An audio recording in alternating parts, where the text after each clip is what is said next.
구약시대 여러 선지자들 가운데 특별히 이사야 선지자를 복음의 선지자라고 부릅니다. 그리고 그가 기록한 이사야서를 제5복음서라고 부릅니다. 이렇게 부른 이유는 이사야서 안에는 장차 오실 메시아, 우리 주 예수 그리스도에 대한 예언이 많이 등장하기 때문입니다. 몇 구절만 소개해 보면은 이사야 7장 14절입니다. 그러므로 주께서 친히 징조를 너희에게 주실 것이라. 보라, 처녀가 잉태하여 아들을 낳을 것이요 그 이름을 임마누엘이라 하리라. 예수 그리스도께서 동정녀 처녀 몸에 잉태되어 이 땅에 태어날 것을 예언한 말씀입니다. 우리가 잘 알고 있는 이사야 53장 5절 6절 말씀에는 이런 기록이 있습니다. 그가 찔림은 우리의 허물 때문이요 그가 상함은 우리의 죄악 때문이라.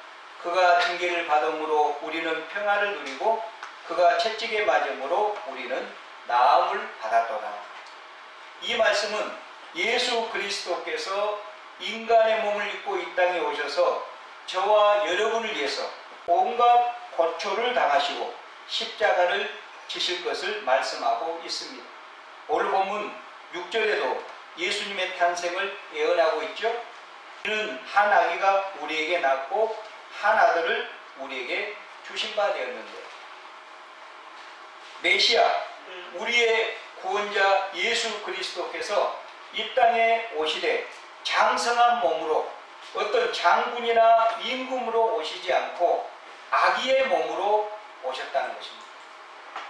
특별히 오늘 우리가 살펴보고자 하는 본문의 말씀은 흑암의 땅에 큰 빛으로 오실 메시아, 정말로 좌절밖에 없고 멸시받던 자기 백성들에게 자기 백성을 구원하시기 위해서 메시아에 대해서 말씀하고 있는 것입니다. 뜻깊은 성탄주의를 맞이하여 오늘 말씀을 우리가 살펴보면서 우리 구주 예수 그리스도께서 베푸시는 그 구원의 기쁨과 즐거움이 우리 모두에게 넘치기를 주의 이름으로 축원합니다. 1절은 이렇게 시작합니다. 전에 고통받던 자들에게 흑암이 없으리로다. 전에 고통받던 자들에게 흑암이 없으리로다. 전에 고통받던 자들에게는 더 이상 무엇이 없어진다고요? 흑암이 없어진대요. 흑암이. 이 말씀을 이해하려면 우리가 8장 끝절을 봐야 합니다. 8장 22절입니다. 땅을 구워보아도 환난과 흑암과 고통의 흑암뿐이니 그들이 심한 흑암 가운데로 쫓겨 들어가리라. 여기 지금 흑암이 3번 나옵니다. 삼중의 흑암이 이스라엘 백성들에게 덮었다는 것입니다. 삼중의 흑암이 이스라엘 나라에 임했다는 것입니다. 이사야 선지자 당시 이스라엘 백성이 하나님의 말씀을 쫓지 않고 불순종했기 때문입니다. 빛이라고는 작은 빛 한 줄기도 없는 고통의 흑암, 심한 흑암 속에서 그들은 헤매며 인생을 살아갈 수밖에 없었습니다. 그런데 이제는 그 흑암이 어떻게 되었다고 말씀하나요? 없으리로다. 그 흑암이 없으리로다. 완전히 대반전의 역사가 펼쳐지고 있습니다. 힘들고 어려운 한 해였지만 이번 성탄절을 맞이하여 여러분의 삶의 환난과 고통과 흑암으로부터 벗어날 수 있기를 주의 이름으로 축원합니다. 이제는 우리 모든 아픔이 과거의 일로 기억되기를 바랍니다. 하나님께서 사랑하시는 그의 백성들을 계속 고통과 흑암 가운데 내버려두지 않으십니다. 고아와처럼 버려두지 않으신다고 약속하셨습니다. 반드시 구원해 주실 줄 믿습니다. 하나님의 열심히 이것을 이루시고야 마실 것입니다. 뜻깊은 성탄주의를 맞이하여 이 놀라운 역사가 여러분 모두에게 임하기를 바랍니다. 그 다음 말씀입니다. 옛적에 여호와께서 스불렌 땅과 납달리 땅이 멸시를 당하게 하였더니 후에는 헤르길과 요단 저쪽 이방의 갈릴리를 영화롭게 하셨느니라. 여러분, 이스라엘 백성은 하나님의 은혜로 선택받은 선민이었습니다. 하나님의 자녀로 선택받은 성민, 거룩한 백성이었습니다. 그럼에도 불구하고 그들은 하나님 말씀으로 살지 않고 자기들 마음대로 살았던 것입니다. 하나님께 받은 은혜가 너무나 많고 너무나 그것만, 그 모든 은혜를 잊어버리고 불순종의 삶을 살았던 것입니다. 그들 가운데 두 지파인 스불론과 납달리도 들어간 것입니다. 스불론과 납달리는 이스라엘 땅에서 가장 북쪽에 있는 갈릴리에 위치하고 있었습니다. 그러다 보니까 전쟁이 일어나면 가장 먼저 피해를 입은 지파가 스불론과 납달리였습니다. 가장 북쪽에 있으니까 아람이나 아수르나 이런 바벨론이 침략해 오면 반드시 스불론과 납달리 땅을 거쳐서 그 땅을 짓밟고 사마리아와 남유다로 또는 애굽으로 내려왔기 때문입니다. 얼마나 절망이 컸고 얼마나 힘든 상황이었겠습니까? 그들에게는 희망이라고는 전혀 보이지 않았습니다. 완전히 흑암이 그들을 덮었던 것입니다. 그리고 솔로몬의 범죄로 이스라엘이 남북으로 갈라져 있다가 북이스라엘은 우리가 아는 것처럼 주전 722년에 아수르에게 이미 멸망을 당한 상태입니다.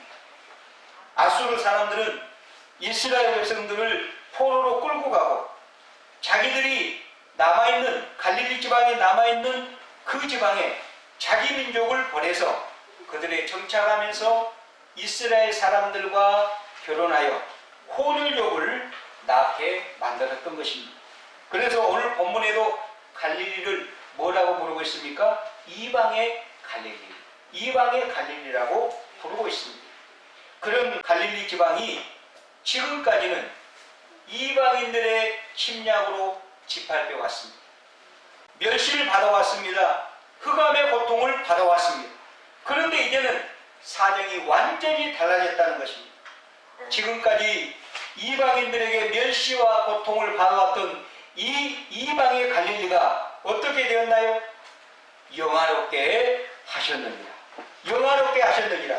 누가 영화롭게 하셨습니까? 이방의 갈릴리를 영화롭게 하신 분은 전능하신 우리 하나님이십니다. 우리 하나님이 이전에 멸시와 고통과 잔해를 받던 이방의 갈릴리를 영화롭게 해주신 것입니다. 이방의 갈릴리가 영화롭게 된 것은 전적 하나님의 은혜였던 것입니다. 그들에게 어떤 힘이 있거나 그들의 노력으로 영화롭게 된 것이 아니라 전적 하나님께서 그들을 불쌍히 여겨주시고 그들에게 은혜를 베풀어 주셔서 그들을 영화롭게 해주셨다는 사실을 기억할 수 있기를 바랍니다. 주 안에 사랑하는 여러분, 오늘 하나님의 은혜가 여러분 모두에게 함께 하시기를 바랍니다. 여러분의 삶과 가정에 흑암의 고통과 시련이 사라지고 하나님의 빛이 임하기를 주의 이름으로 축원합니다. 여러분의 멸시가 바뀌어 영화롭게 되기를 바랍니다. 이것이 바로 성탄절이 우리에게 주시는 메시지인 것입니다. 자, 그러면 하나님께서 자기 백성을 어떻게 영화롭게 하셨나요? 2절 3절입니다. 2절 3절에 보면 그걸 설명해 줍니다. 먼저 2절을 보겠습니다. 흑암에 행하던 백성이 큰 빛을 보고 사망의 그늘진 땅에 거하던 자에게 빛이 비치도다. 이스라엘 백성들이 지금까지 흑암 가운데 빛을 보지 못했습니다. 사망의 그늘진 땅에 거하며 절망 가운데 하루하루를 보냈던 것이죠. 그들의 삶에 희망이라고는 전혀 찾아볼 수가 없습니다. 왜 그렇습니까? 그들이 하나님을 향한 낯을 스스로 가려버렸기 때문입니다. 그들 자신들이 하나님을 향한 얼굴을 스스로 가려버렸기 때문입니다. 하나님께서 그들의 얼굴을 가리신 것이 아니라 이스라엘 백성들이 죄를 범함으로 하나님의 낯을 볼 수 없게 된 것입니다. 이사야 8장 17절 보겠습니다. 이제 야곱의 집에 대하여 얼굴을 가리시는 여호와를 나는 기다리며 그를 바라보리라. 그들이 하나님 앞에 범죄함으로 스스로 하나님의 얼굴을 볼 수 없게 된 것입니다. 그러니 흑암 가운데 헤맬 수밖에 없지 않겠습니까? 우리 하나님은 빛이신데, 우리 예수님은 빛 자체신데, 그들이 죄를 범함으로 하나님의 얼굴을 가렸으니 흑암이 그들을 덮었고 흑암 가운데서 그들이 헤맬 수밖에 없는 상황에 처하게 된 것입니다. 의의 태양이신 메시아, 의의 태양이신 우리 예수님을 우리 하나님은 그들을 불쌍히 여기시고 보내주시겠다고 이사야 선지자를 통하여 약속하고 있습니다. 하나님의 독생자 예수 그리스도께서 흑암 가운데 처한 이 땅의 빛으로 오실 것이라는 것입니다. 그래서 그 빛이 비춰질 때 이스라엘 백성들을 괴롭히는 모든 흑암들은 다 사라지고 말 것이라는 것입니다. 주 안에 사랑하는 여러분, 뜻깊은 성탄주의를 맞이하여 우리 모두에게 하나님의 이 큰 빛, 구원의 빛, 생명의 빛이 찬란하게 비춰지기를 축원합니다. 그리하여 우리의 삶을 어둡게 만드는 그 모든 흑암이, 그 모든 흑암의 세력이 물러가는 역사들을 우리가 목도할 수 있기를 바랍니다. 아울러 하나님은 고통당하던 자기 백성을 어떤 방식으로 영화롭게 하십니까? 3절입니다. 주께서 이 나라를 창성하게 하시며 그 즐거움을 더하게 하셨으므로. 그동안 이스라엘 백성들은 이방인들의 침략으로 무참히 짓밟히고 멸시를 당해왔습니다. 그리하여 약해질 대로 약해져 있었습니다. 그러나 이제는 어떻게 되었나요? 우리 주님께서 그들을 창성케 하시고 즐겁게 하시겠다고 약속하십니다. 하나님께서 그들에게 은혜를 베풀어 주셔서 창성케 되고 복을 허락해 주신다는 것입니다. 약해질 대로 약해진 자기 백성들을 강하게 해주신다는 말씀인 것입니다. 이런 복은 아직도 여러 면에서 힘든 이 나라 이 민족에도, 우리 대한민국에도 임하기를 바랍니다. 가뜩이나 어려운 이 나라 경제가 창성하게 되기를 바랍니다. 여러분의 삶이 창성하게 유택하게 되기를 주의 이름으로 축원합니다. 묶였던 문제들이 풀어지는 역사가 일어나기를 바랍니다. 병든 심령들이 회복되는 역사가 일어나기를 바랍니다. 이럴 때 우리 삶은 기쁨과 즐거움으로 넘칠 것입니다. 그 즐거움을 이사야 선지자는 두 가지로 묘사하고 있습니다. 하나가 뭡니까? 추수하는 즐거움입니다. 농부가 추수하는 즐거움. 또 하나는 뭡니까? 군인들이 전쟁에 승리하여 탈취물을 나누는 즐거움이라고 말하고 있습니다. 여러분, 농부는요, 농사짓는 농부가 가장 즐거울 때는 추수할 때입니다. 그렇지 않겠습니까?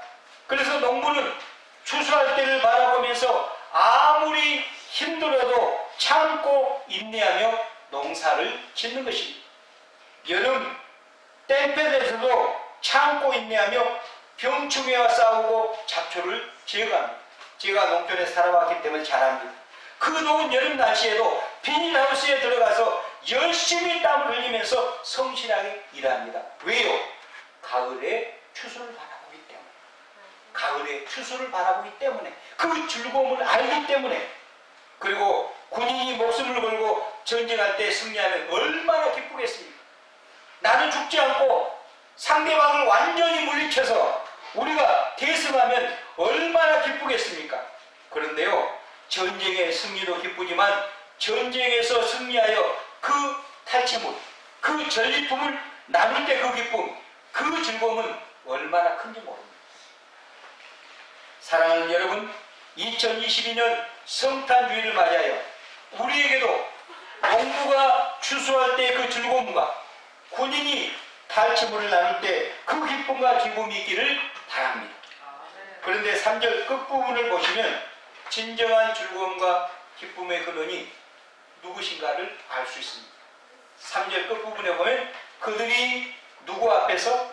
그들이 주 앞에서 즐거워하오니. 그들이 주 앞에서 즐거워하오니. 그들이 열심히 노력해서 추수의 즐거움을 누린 것이 아닙니다. 그들이 전쟁에 나가 열심히 잘 싸웠기 때문에 탈취물을 나누는 즐거움을 누린 것도 아닙니다. 즐거움의 근원은 누구라고요? 우리 주님. 우리 주님. 여호와 하나님께서 그들에게 즐거움을 주셨기 때문에 그들이 추수의 즐거움과 전쟁에 나가서 탈취물을 나누는 즐거움을 누릴 수 있었던 것입니다. 여러분, 우리 삶의 진정한 즐거움과 기쁨의 근원은 하나님이심을 기억할 수 있기를 바랍니다. 주 안에 사랑하는 여러분, 우리가 이 땅에 당하는 고통과 흑암, 멸시와 절망은 영원한 것이 아닙니다. 반드시 끝이 있습니다. 우리 인생의 고통과 흑암, 멸시와 절망은 마치 우리가 터널 속을 지나가는 것과 같습니다. 터널은 입구가 있는 반면에 뭐가 있습니까? 끝이 있습니다. 동굴과 다릅니다. 동굴은 입구는 있지만은 끝은 없습니다. 막혀 있습니다. 그러나 터널은 입구가 있는 반면에 동시에 끝이 있다는 것입니다. 이와 같이 우리가 지금 당하는 환난, 고통, 흑암, 절망은 영원하지 않습니다. 이 또한 지나갑니다. 아멘이십니까? 반드시 우리 하나님께서 우리 하나님의 열심히 그렇게 만들고야 마실 것입니다. 이어서 이사야 선지자는 이스라엘 백성이 그토록 즐거워할 수밖에 없는 이유를 설명합니다.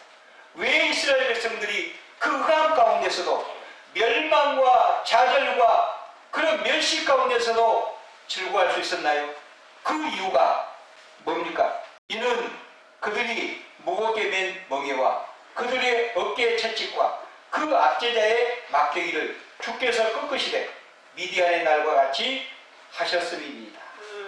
지금까지 이스라엘 백성들이 압제자의 손에 종처럼 짐승처럼 아주 심하게 학대를 받아온 것입니다. 목에는 짐승처럼 무거운 멍에를 메었지요. 짐승처럼 채찍에 맞지요. 압제자들 그들의 등을 막대기로 무지막지하게 내리칩니다. 그들은 압제자에게 하나의 짐승이요 종 취급을 당했던 것입니다. 그러나 이제는 달라졌습니다.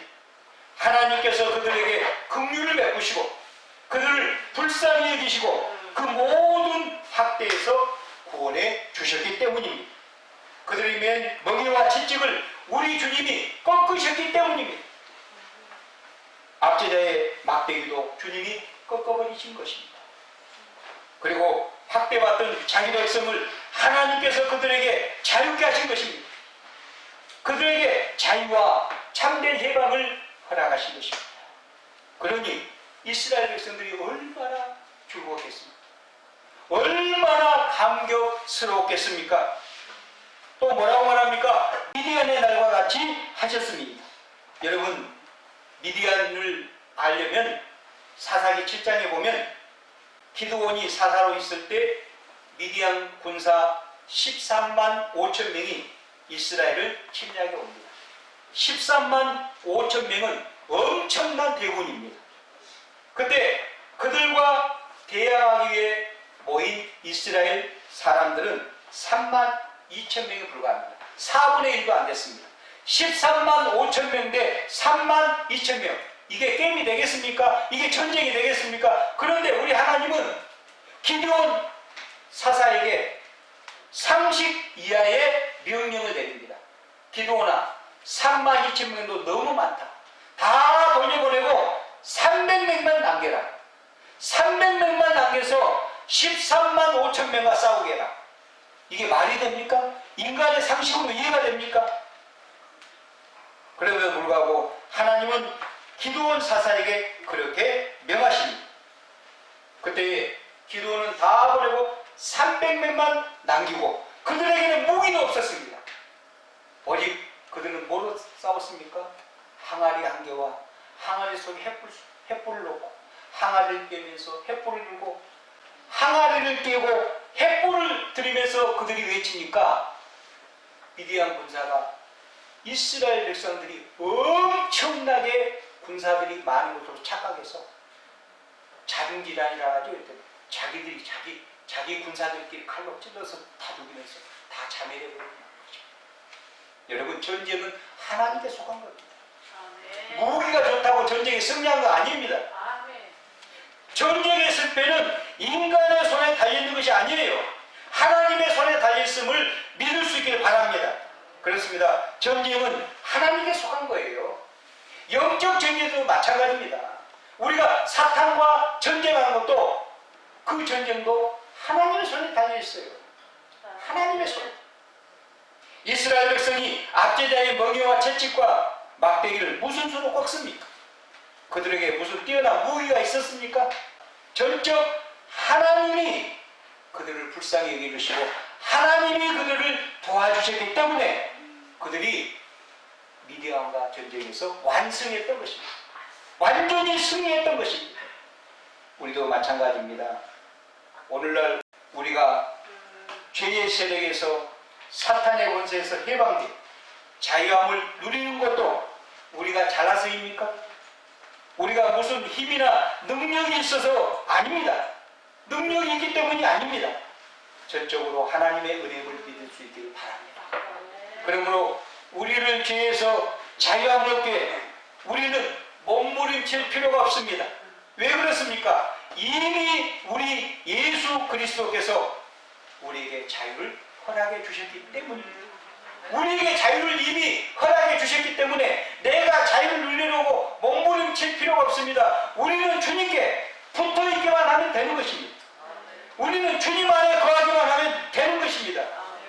뜻깊은 성탄주를 맞이하여 이 구원의 즐거움이 여러분 모두에게 충만하게 임하기를 바랍니다.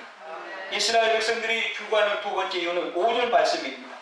어지러이 싸우는 군인들의 신과 피 묻은 겉옷이 불에 섭같이 살라지리.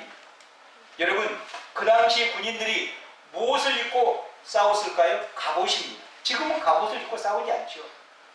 그 당시에 이 말씀이 기록될 당시에는 군인들이 갑옷을 입고 전쟁에 나가 싸웠습니다. 갑옷을 입고 적과 싸우게 되었습니다. 정신없이 싸우다 보니까 갑옷에 무엇이 묻었을까요? 피가 묻습니다. 자기 몸에 상처난 피도 묻었을 거고 상대방의 피가 튀겨서 자기 갑옷에 묻었다 그 말입니다. 그러나 이제는 그 모든 것이 필요 없게 됐습니다. 왜요? 우리 주님께서 뭐라고 말합니까? 어지러이 싸우는 군인들의 신과 피 묻은 겉옷이 불에 섭과 같이 살라진다고 말씀했기 때문입니다. 그 모든 무기들을 주님이 다 불에 살라버리겠다고 말합니다. 이제 전쟁을 끝내버리겠다고 말했습니다. 우리 주님께서 이 땅에 오신 목적은 우리에게 진정한 샬롬, 진정한 평화를 주시기 위해서입니다. 하늘의 평화를 주시기 위해서 우리 주님이 아기 예수로 이 땅에 탄생하신 것입니다. 예수님은 평화의 왕으로 하나님과 우리 사이를 화목케 하시기 위해 이 땅에 오신 것입니다. 나와 그 사람, 그와 너와 그 사람 사이에 막힌 담이 얼마나 많습니까? 이걸 허물어 버리기 위해서 우리 예수님이 이 땅에 평화의 왕으로 오신 것입니다. 뜻깊은 성탄주의를 맞이하여 우리 모두 마음에 우리 주 예수 그리스도께서 주시는 진정한 이 평화, 그 놀라운 평화가 충만하기를 주의 이름으로 축원합니다. 평강의 왕으로 오신 우리 주님께서 여러분 마음속에 있는 모든 불편함과 불안을 다 씻어주시길 바랍니다. 몰아내 주시길 바랍니다. 그 대신 하늘의 참 평강으로 가득가득 채워주시기를 바랍니다. 이스라엘 백성들이 즐거워하는 세 번째 이유는 압제받고 고통받으며 멸시당한 이스라엘 백성들에게 우리 주님께서 참된 자유를 주시고 참된 평화를 주실 그분이 이 땅에 오셨기 때문입니다. 우리에게 자유를 주시고 우리에게 평화를 주시는 그분이 누구십니까? 또 어떤 분이십니까? 오늘 본문 6절에서 그분의 모습을 우리에게 묘사해 주고 있습니다. 그런데 그분의 모습을 묘사해 주는데 우리말 성경에는 없는데 히브리의 성경에는 말이 들어있습니다. 키입니다. 키. 키는 왜냐하면은 또는 그러나 그런 뜻이 있습니다. 그래서 6절에 보면은 왜냐하면은 이는 한 아기가 우리에게 낳고 한 아들을 우리에게 주셨기 때문입니다. 믿으십니까? 왜 이스라엘 백성들이 흑암과 절망과 좌절과 고통 가운데서 벗어나 참된 자유함을 누릴 수 있게 되었습니까? 그 이유가 뭡니까? 왜냐하면은 한 아기가 그들에게 낳고 한 아들을 그들에게 하나님이 주셨기 때문이라는 것입니다.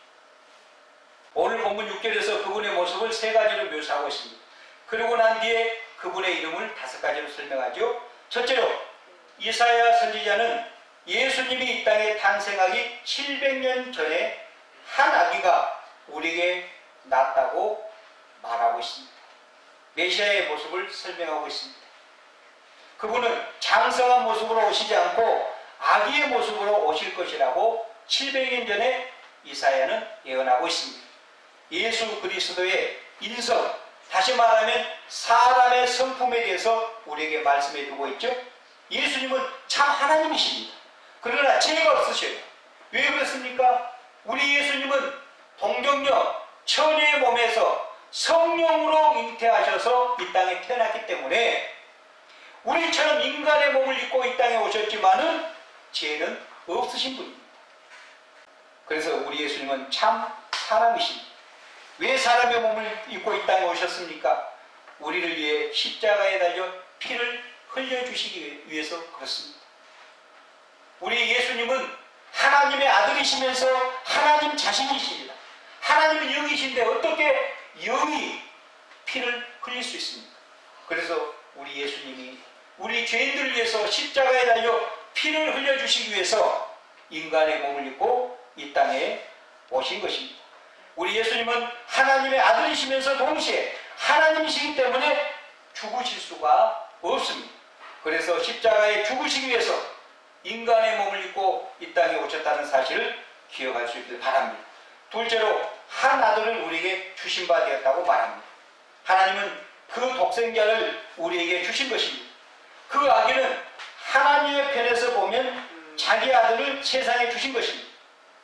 예수 그리스도의 신성, 다시 말하면 하나님의 성품을 보여주시는 말씀입니다. 그러므로 우리 예수님은 참 인간이면서 동시에 하나님이십니다. 믿을 수 있기 바랍니다. 우리 예수님은 참 인간이면서 동시에 하나님이십니다. 인간의 머리로 이해할 수 없지만은 진리입니다. 그래서 우리 예수님은 죽은 자도 살릴 수 있는 것입니다. 우리 예수님은 모든 문제의 해결자가 될 수 있는 것입니다. 인간으로 태어나셨지만 죄가 없으신 하나님이십니다. 그래서 온 인류의 죄를 한 몸에 충분히 담당하실 수 있었던 것입니다. 세 번째로 그의 어깨는 정사를 메었다고 말씀합니다. 여기 어깨에 정사를 메었단 말은 세상을 통제하시는 권세를 가지신 분이란 뜻입니다. 다시 말하면 이 땅의 모든 권세를 가지신 분이 우리 예수님이라는 것입니다. 그것을 어깨에 정사를 메신 분이라고 말하고 있습니다. 우리 예수님은 온 우주를 다스리시는 만왕의 왕이십니다.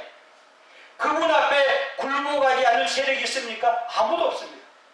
어떤 세상의 왕도, 대통령도, 독재자도, 악한 세력인 사탄 마귀도 그분 예수 그리스도 이름 앞에는 다 굴복할 수밖에 없는 것입니다. 왜 그렇습니까? 그 세상의 모든 권세를 하나님이 예수 그리스도에게 주셨기 때문입니다. 그래서 우리가 예수 그리스도의 이름으로 마귀를 대적하면 사탄 마귀는 예수 그리스도 이름 앞에 굴복하고 떠나갈 수밖에 없는 것입니다. 믿을 수 있길 바랍니다. 이 세 가지는 이 땅에 오신 메시아의 모습입니다. 그분은 참 사람이십니다. 참 하나님이십니다. 만왕의 왕이십니다. 이어서 이사야 선지자는 그 예수님, 그 메시아의 속성과 사역을 다양한 이름으로 설명하고 있습니다. 그럴 수밖에 없지 않겠어요?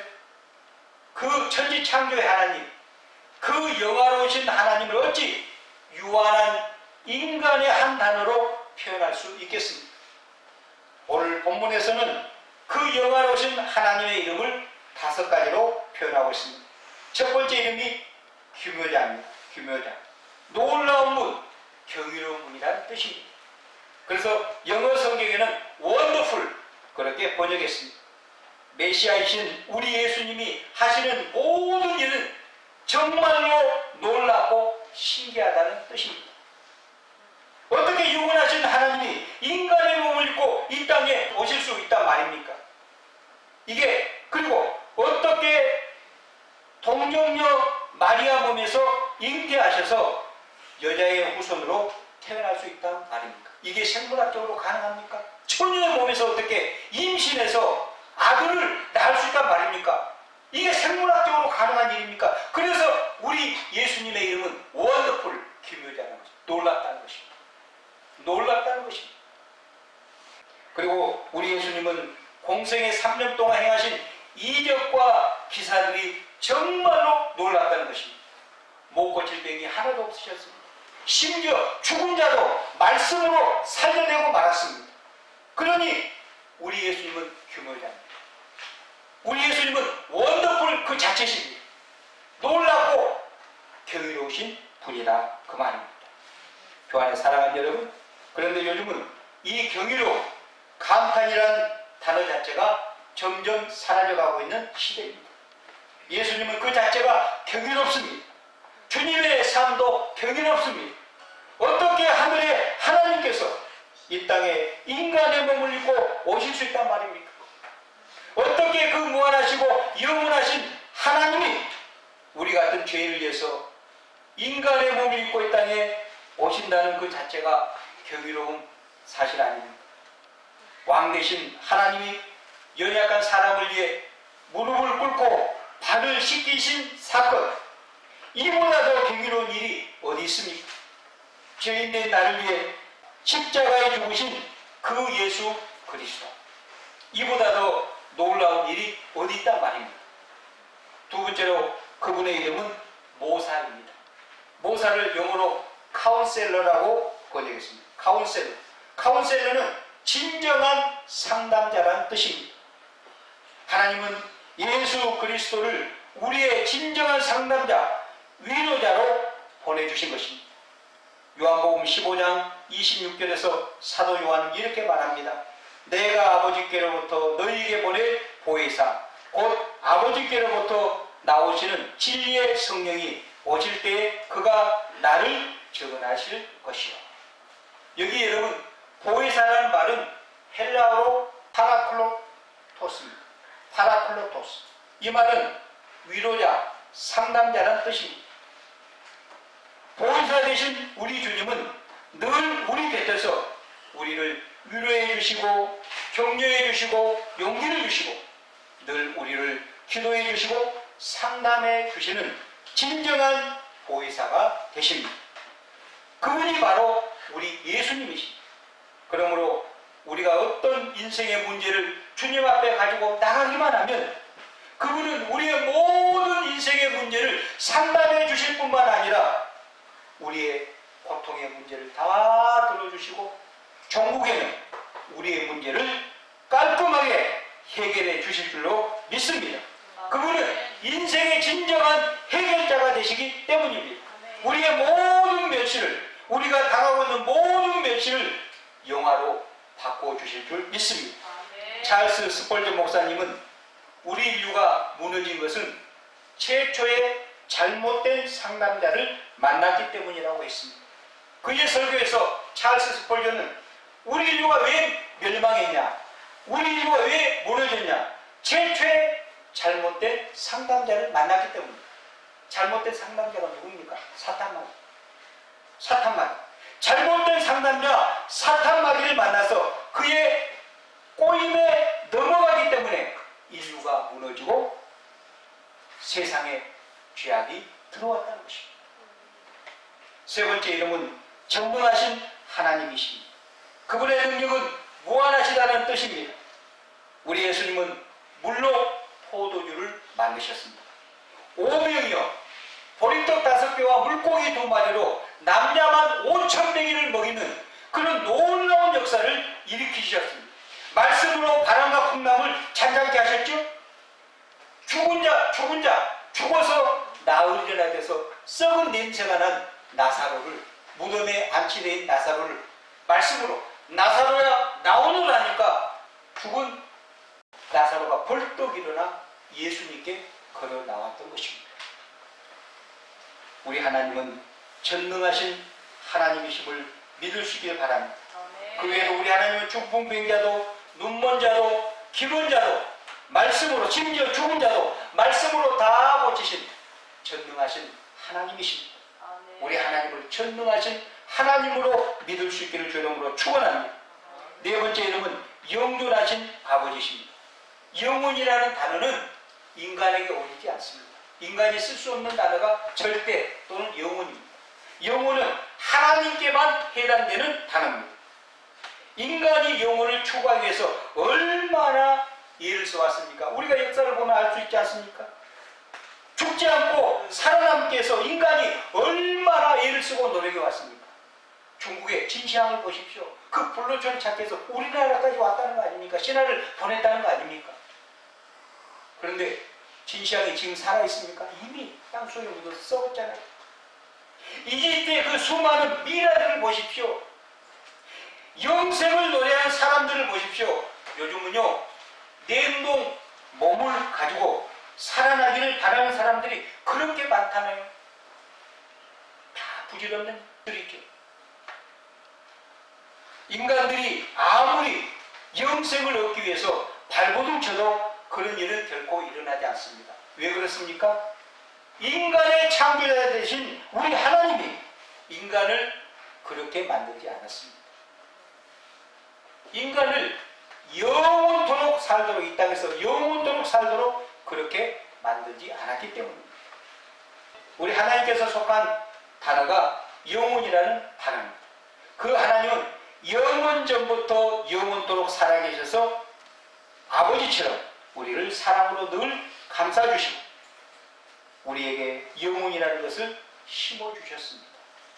이 땅에 태어나 우리가 7, 80년 좀 더 잘 살면 8, 90년 살다가 사라질 수밖에 없는 연약한 우리 인생들에게 우리 하나님께서 영혼이라는 씨앗을 심어주었습니다. 그래서 모든 사람들은 하루라도 1년이라도 더 오래 살고 싶습니다. 그래서 100살 먹은 여러분 어르신에게 아이고 나 입만 열면 빨리 죽어야지 그런 말 하니까 예 할머니 내년에 돌아가십자 하면 막 화를 냅니다. 왜 그렇습니까? 그 영혼 속에는 영원히 살고 싶은 씨앗을 하나님이 심어줬기 때문에. 그래서 어르신들이 빨리 죽어야지 다 거짓말이에요. 다 거짓말이에요. 그럴 것 같으면 왜 약을 먹습니까? 빨리 돌아가시고 싶으면 왜 밥을 먹습니까? 왜 운동을 합니까? 다 거짓말인 것입니다. 왜 그렇습니까? 우리 하나님은 다른 피조물에게는 없는 우리 인간에게만 영혼이라고 하는 씨앗을 심어놨기 때문에 모든 사람들은 내가 병에 걸려서 골골해도 단 하루라도 1년이라도 더 살고 싶어하는 것이 우리의 마음이다. 그 말. 다섯 번째는 평강의 왕이십니다. 이 평강이 언제 시작됩니까? 그 주님을 나의 주님으로 모시는 순간에 하늘의 평강이 우리에게 임한다는 사실을 기억하십시오. 아멘. 특별히 요즘같이 우울증과 공황장애가 많은 이 시대에 가장 필요한 것이 뭐겠습니까? 이 하늘의 평강입니다. 이 하늘의 평강. 우리나라가 왜 세계 자살률이 1위입니까? 하루에 30명이 넘게 자살을 합니다. 1년에 15,000명이 넘게 자살을 하고 있습니다. 지금도. 왜 그럽니까? 왜 그렇겠습니까? 마음의 진정한 평강이 없습니다. 내일에 대한 소망이 없고 희망이 없고 내 마음의 기쁨과 진정한 평강이 없기 때문에 극단적인 선택을 하는 것입니다. 그런데 우리 하나님은 이 땅에 예수 그리스도를 평강의 왕으로 보내주셨습니다. 그래서 많은 우울증 환자와 공황장애자들, 그래서 늘 평강이 없어서 불안하고 초조한 자들에게 진정한 평강을 주시기를 원하시는 것입니다. 그들의 마음을 진정한 평강으로 채워주시기를 원하시는 것입니다. 주 안에 사랑하는 여러분, 고통 속에, 아픔 속에, 상대적인 가치 속에 늘 우울하고 눌림 속에 살아가십니까? 평강의 왕이신 주님을 마음에 모실 수 있길 바랍니다. 그러면 그 평강의 왕이 여러분의 심령을 주장하실 것입니다. 여러분 마음속에 불안을 몰아내 주실 것입니다. 여러분의 고통을 해결해 주실 것입니다. 여러분, 우리가 평강의 왕을 마음에 모셨으면요, 그 다음부터는 갈등과 반목이 있는 곳에 우리가 들어가면 피스메이커가 돼야 됩니다. 평화를 만들어내는 사람들이 돼야 됩니다. 아멘이십니까?